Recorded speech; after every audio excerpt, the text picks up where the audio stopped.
Good morning guys and mega love shout out po sa lahat ng ating mga manonood sa sulok mo kayo ng mundo. Magandang umaga, magandang tanghali at magandang gabi po sa ating lahat. Sana po ay nasa mabuti kayong kalagayan. Ito na naman si Kapitan ni Heights, ang kapitan na walang barangay pero maraming tanod ang nakabantay. So magbibigay tayo ng reaction dito guys sa nakita kong video kahapon ni Kuya Bal. No, so nakakalungkot guys no na yung dating tinitingala mong isang charity community ngayon ay parang nabaliwala, no? Eto nga guys, no?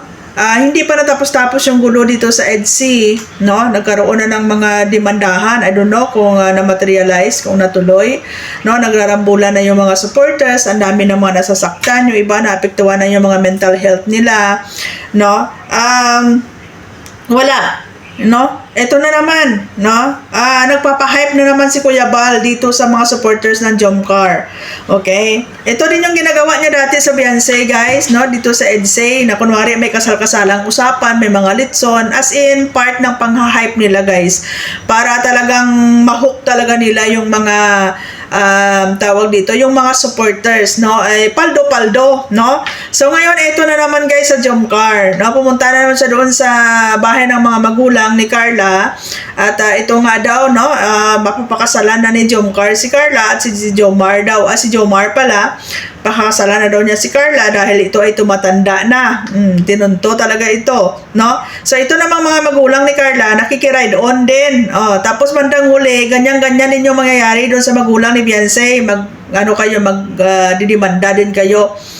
Kasi ganyan din nangyari sa magulang ni Beyonce dati. Nakikiride on din dito sa pang-hype ni Kuya Bal.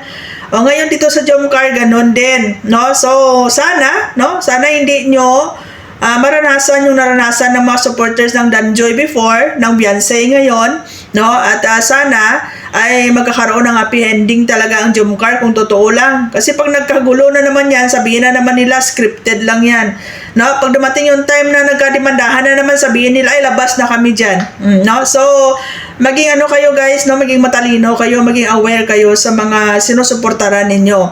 At saka Kuya Bal, no, akala ko baga ibalik ang dating kalingap, no? So dapat bilang ikaw ang founder ng isang charity community, ikaw dapat yung maging modelo, ikaw dapat yung mangunguna na ipakita mo sa kanila na ibalik ang dating kalingap.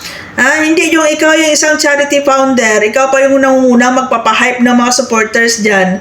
Tapos pag nagkaroon ng kaguluhan, manghuhugas kamay kayo,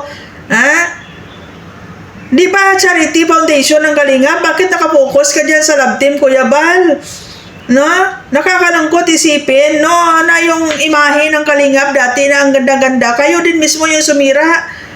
Kayo ni Kalingap Rab din ang sumira dyan sa community na sinuportahan ng marami dati, no? Kung hindi ni Kalingap Rab sinamahan or pinasukan ng negosyo niya yan at ng love team na yan, hanggang ngayon namamayagpag pa rin ang Kalingap Charity Foundation. And remember, registered kayo sa Security and Exchange Commission as a charity community, charity foundation, pero nangyayari ngayon, nagkakaroon ng libandahan dahil sa dahil sa love team na yan. And remember, may mga minor kayo na mga beneficiary dyan, may minor kayo na mga angels dyan. Tapos ganyan yung ginagawa nyo, imbes na itama nyo yung mga maling nangyayari dyan, sugpuin ninyo yung mga kaguluhan dyan sa loob ng community ninyo. Ano nangyayari? Kayo mismo yung nangunguna dyan, nagpapahype. Yung mga supporters, madali lang ma-hype yan. Lalo na kung talaga yung kilig-kilig yung hanap nila. Talagang sasakyan ka ng mga yan. At yung iba dyan, wala na silang pakialam kung maglabas sila ng mga kapirahan nila as long as nag-i-enjoy sila.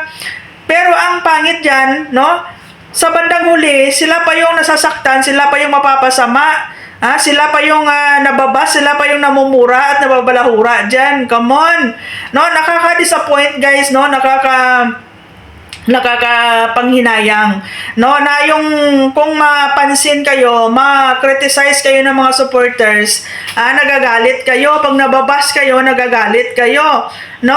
Anong gusto ninyo, Lahat na lang na nanonood dyan, tatango-tango at susunod sa mga maling gawain ninyo. Okay?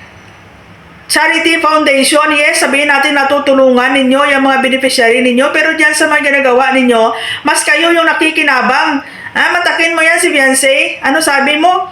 Para para hindi ka mawakwak, kailangan mag-love team ka sa Kalingap. Yun talaga yung focus ninyo, no? Kailangan talaga ma-love team si Beyonce para para magatasan ninyo, para mapagkikitaan nyo, para mapakinabangan nyo. Bakit kung hindi mag-love team si Beyonce? Wala na kayong pakialam? Di ba? At saka isa pa, kahit nandyan naman yan sa Kalingap si Beyonce, sponsor naman ang gumagastos niyan. Sponsor naman yung tumutulong yan. So ano ang pinagkaiba noon? Na mawakwak si Beyonce. Ngayon pa lang, matagal na nawakwak yun si Beyonce. No? Kaso lang nandyan pa siya sa Kalingap. Kaya kiniklaim nyo rin na beneficiary ninyo at sponsor ninyo yung mga gumagastos sa kanya. Pero kung isipin mo, matagal na nawakwak yan, mantakin mo. Sponsor ang gumagastos sa pag-aaral, sponsor ang gumagastos sa pabahay, sponsor yung nagbibigay ng mga gift o love. O di ba wakwak ng tawag diyan? ano ba, ma-recognize nyo lang ba yung wakwak pag umalis na sa inyo yung beneficiary? Pero habang nandyan pa sa inyo at sponsor ang gumagastos, hindi pa wakwak ang tawag doon. My God! Ganyan na yung nangyayari, May mga ganyan ng issue na haras, na bastos, na molestar or whatsoever. Tapos sabihin mo pa, para hindi mawakwak, kailangan mag-love team talaga. Hindi ba pwedeng focus muna sa pag-ayos ng gulo? Focus muna na mawala yung issue sa community ninyo kasi nakakahiya. Pero anong ginagawa ninyo? Dinadagdagan nyo lalo, ina-hype nyo pa yung mga supporters nyo. Oh, come on! Kaya hindi kayo nawawala ng bashing yan, nasisira yung imahe ninyo. Kasi kayo mismo yung nagbibigay ng idea na yung mga tao makapag-reaction, makapagbigay ng opinion ng ganon. Okay? Itong mga parents naman na ito, ride on kayo, tapos bandang huli, kaso-kaso kayo pag, Diyos mio, kayo mismo yung nagbibigay ng permiso na yung anak ninyo ay gagamitin, pagkikitaan, gagatasan, dahil ba sa sa pakinabang? Mga guys, no? Disappoint lang ako guys kasi naging part ako dati sa pagpo-promote dahil ang ganda-ganda ng imahe ng Kalingap. Tapos, at the end, maging ganyan. Tingnan nyo nga yan. Kaya alam nyo yung ibang mga charity vlogger nyo dyan, yung mga Kalingap partners nyo, inaabuso din yung community ninyo kasi kayo mismo nangunguna dyan. No? Hinahayaan ninyo na ginagatasan yung mga sponsor. Pag nagkaroon na ng problema sa huli, saka yung sabihin na ginagatasan, no? Naghihintay ng sponsor. Hinahayaan ninyo, kayo nga nagturo diyan, papasok kayo dito kung gusto maging charity vlogger. Imagine, no? Yung mga ibang Kalingap partners, alam mo sa sarili mo na walang-wala din sa buhay, pero in-encourage mo, pasok kayo dito, mag-charity kayo, turuan ko kayo kung paano mag-charity. Na alam mo mismo sa sarili mo na sila nga hirap din sa buhay, tapos iganyuhin mo na mag-charity vlogger. No? So dyan pa lang makikita mo, no? Napasukin ninyo yung pag-charity vlogger para mabago ang buhay nyo. So ngayon, ano yung intention nyo dyan? Yung makatulong or kayo yung matulungan? Yung matulungan nyo magbago ang buhay ng beneficiary nyo or yung buhay nyo magbabago? Di ba? Yan, makikita nyo talaga yan, panluloko na talaga yung ginagawa ninyo. Hindi kayo nakakatulong. Diba? Kayo ang natutulungan. Ginagamit nyo lang yung mga beneficiary nyo para makakuha ninyo yung mga gusto ninyo. My goodness. Sa mga supporters ng Kalingap, maging matalino kayo guys. Kayo na yung nagagamit yan, kayo na yung nauuto dyan. Kayo pa yung naglalabas ng pera nyo, bandang uli kayo pa yung masasaktan. So ayan guys, magla-live tayo pag may time po tayo. Maraming salamat and God bless.